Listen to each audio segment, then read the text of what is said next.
Et nous accueillons David Engels. Bonjour David. Bonjour Richard. Voilà, vous allez nous parler aujourd'hui de la nouvelle coalition gouvernementale allemande. Même Donald Trump, d'ailleurs, s'est réjoui que l'Allemagne est maintenant un chancelier conservateur, entre guillemets. Et pourtant, ce que l'on entend depuis Berlin ne laisse pas penser que c'est un Trump allemand qui a été nommé à la tête de l'Allemagne. Tout à fait, c'est le moins qu'on puisse dire. En fait, ces derniers mois, partout en Europe, les médias alternatifs prennent un certain plaisir à mettre en lumière la montée inexorable de l'AfD allemande, ce fameux parti d'opposition de droite qui, pour certains, représente le dernier espoir d'un revirement conservateur de notre continent et donc un partenaire naturel pour d'autres mouvements patriotiques, tandis que pour d'autres, il ne constitue qu'une énième résurgence du nationalisme allemand et s'affirme ainsi plutôt comme un adversaire structurel de tout authentique parti patriote français. Maintenant, dans ce qui suit, nous ne prétendrons certainement pas trancher la question de ce que veut véritablement l'AfD. Encore faudrait-il que le parti en ait lui-même une idée claire, ce qui est loin d'être acquis.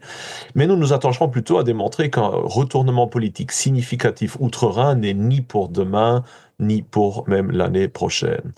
Alors, que se passe-t-il réellement ? Le 9 avril dernier, la nouvelle majorité parlementaire allemande est parvenue, après de longues négociations, à conclure un accord gouvernemental permettant la mise en place d'un exécutif. Deux constats majeurs s'imposent d'emblée et résument déjà eux seuls ce qui suit. D'une part, malgré une victoire électorale indiscutable de la droite, le programme adopté est résolument ancré à gauche. D'autre part, le fameux cordon sanitaire s'est trouvé encore davantage enraciné dans la culture politique allemande. Alors examinons à présent les faits dans les détails. On se souvient que, suite à l'effondrement total de la coalition gouvernementale précédente, la plus impopulaire de l'histoire allemande depuis 1945 d'ailleurs, des élections anticipées avaient dû être convoquées. Sans réelle surprise, les anciens partis de la coalition en ont été les grands perdants, à commencer par les sociaux-démocrates, dont le score s'est effondré en allant de 25,7% à 16,4%, suivi des libéraux qui, passant de 11,4% à 4,3%, ont même perdu toute représentation parlementaire. Les écologistes, bien qu'ayant été le principal moteur idéologique du gouvernement et de facto l'une des causes centrales de son impopularité, ont réussi à limiter le recul, ne perdant que 3 points, de 14,7 à 11,6. Dans ce contexte, les chrétiens démocrates de la CDU, bien qu'ayant enregistré une progression modeste de 4,4%, ont émergé en tête, avec 28,5% des voix, prenant ainsi l'initiative de former un gouvernement. Le partenaire naturel aurait dû être l'AfD, qui a quasiment doublé sa représentation parlementaire, passant de 10,4 à 20,8, une victoire éclatante. Mais cordon sanitaire oblige, la CDU a préféré se tourner vers le principal perdant du scrutin, les sociodémocrates de la SPD, pour former une nouvelle majorité parlementaire aussi fragile que paradoxale. Résultat, le parti que les électeurs avaient voulu sanctionner le plus sévèrement se retrouve à nouveau au pouvoir. Et ce, avec le soutien actif du parti censé incarner un changement de cap politique. Et le contenu du traité de coalition qui vient d'être présenté, justement, il y a 2 jours, reflète pleinement ce renversement. Non seulement les sociodémocrates obtiennent bon nombre de ministères stratégiques, finances, justice, travail, défense, environnement, développement, logement, mais encore les piliers idéologiques du gouvernement précédent sont reconduits presque à l'identique. Presque tous les thèmes de campagne de la CDU ont disparu. À leur place, on retrouve, inchangé, la neutralité climatique, l'immigration, le refus de tout retour au nucléaire, les politiques anti-discrimination, la censure sur Internet, la stratégie sanitaire habituelle, la protection de la démocratie contre ses adversaires supposés. En somme, exactement le même programme qu'avant les élections, si ce n'est quelques ajustements purement cosmétiques. Ainsi, les Allemands ont massivement voté pour se débarrasser d'un gouvernement de gauche, et c'est pourtant une coalition en totale continuité idéologique avec ce dernier qui s'apprête à les diriger. Et est-ce qu'au moins l'influence écologique a diminué ? Au contraire, comble du paradoxe, les écologistes eux-mêmes, bien qu'exclus de la nouvelle majorité, sont parvenus à imposer la poursuite de la plupart de leurs orientations politiques. Pourquoi et comment ? Eh bien, en raison d'un impératif stratégique. Après le rappel à l'ordre adressé par Donald Trump à l'OTAN, l'Allemagne ne pouvait plus continuer à sous-financer sa défense nationale. Le budget militaire allemand plafonnait à 1,1% du PIB au lieu des 2% exigés, parasitant ainsi tous les autres partenaires de l'OTAN. Toutefois, l'endettement supplémentaire est interdit par la Constitution. Or, lever de nouveaux impôts ou sabrer dans d'autres postes budgétaires aurait risqué de heurter certaines franges électorales sensibles. Il fallait donc modifier la Constitution. Mais pour cela, il fallait une majorité des 2 tiers, majorité dont la coalition nouvellement formée ne dispose pas.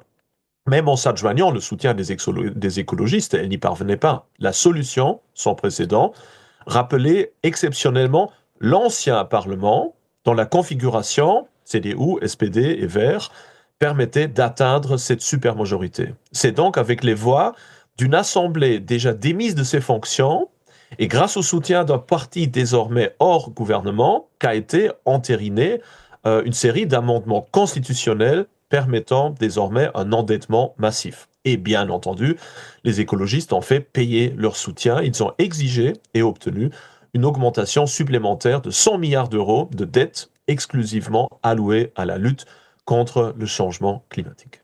Alors donc le cordon sanitaire est maintenu.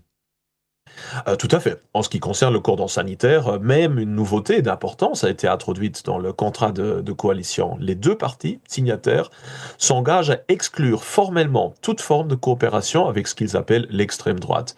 Le texte précise, et je cite, les partis démocratiques du centre politique ont une responsabilité particulière dans la protection et le renforcement de l'ordre fondamental, libéral et démocratique.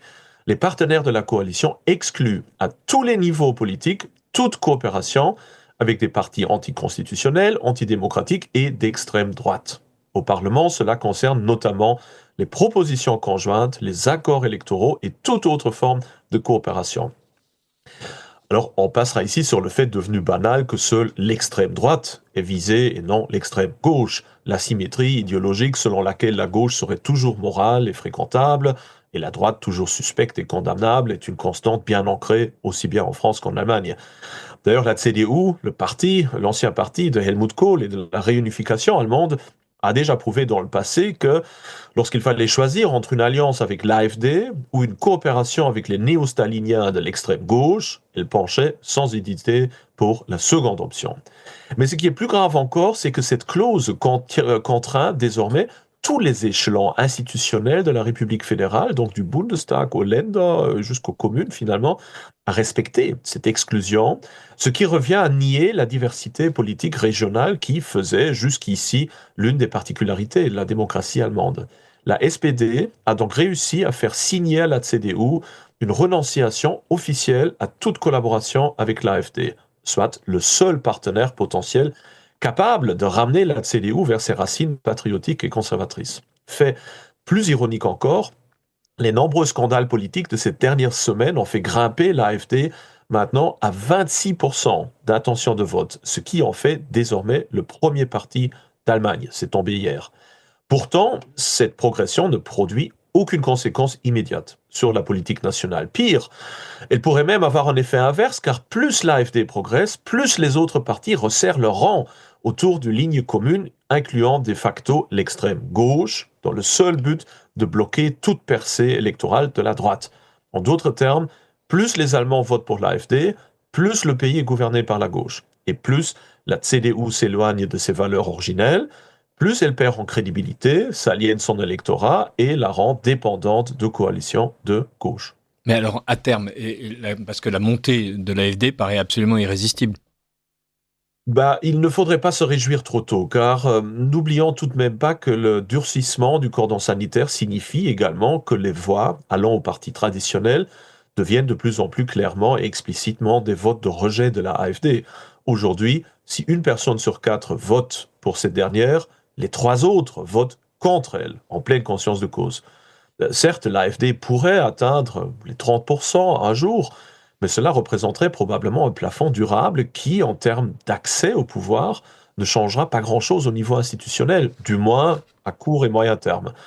Le système actuel est conscient de son impossibilité de durer, mais dans la démocratie telle qu'elle fonctionne désormais, cela importe peu.